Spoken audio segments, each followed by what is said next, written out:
Hello, this is Mark Piquet at XI Labs. Today I'm going to do a brief demonstration of browser native voice interaction using Cohere AI on a clone of the official Government of Canada Passport website. The passport content is in English, but this time I'm using Bing Translator to speak to users' questions and responses in Cantonese in order to showcase VoiceOS's multilingual capabilities. I'll ask a few real passport intake questions and the system will respond verbally. Accessing Virtual Assistant.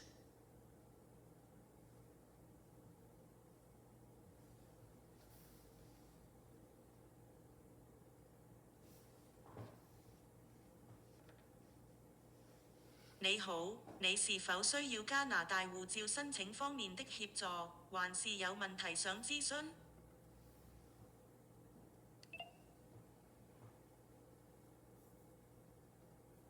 我需要喺幾日內去杜拜，我想知道有冇咩我應該知道嘅事情。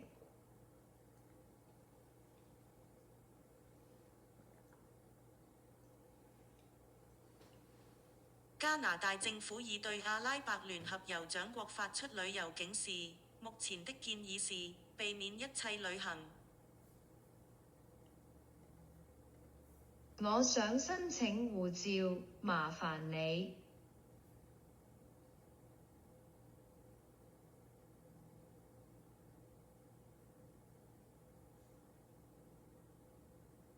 你係申請新護照、續期定係補領護照？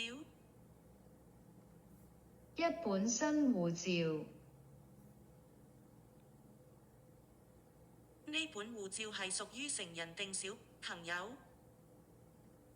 成年人。你係喺加拿大入面申請，定係喺加拿大以外申請？喺加拿大內。你需要標準、特快或緊急服務？有咩分別？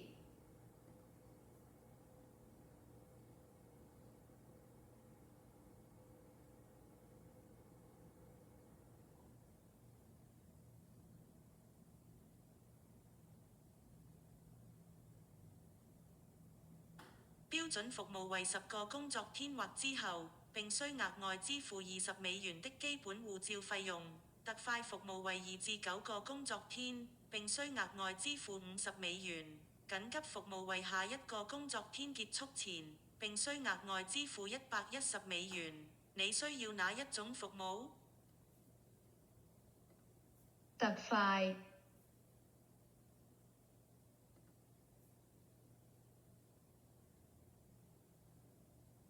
你需要5年期護照定係10年期護照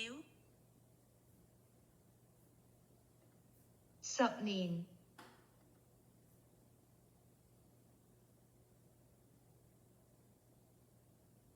你喺加拿大申請一本成人新護照，並選擇特快服務及10年有效期，係咁嘅嗎？係，啱。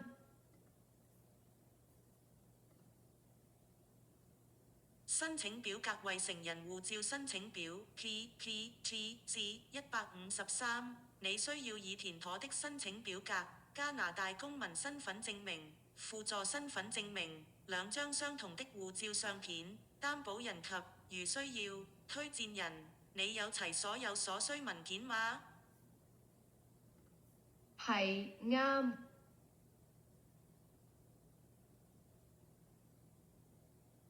費用係美金210元，有咩其他嘢我可以幫到你？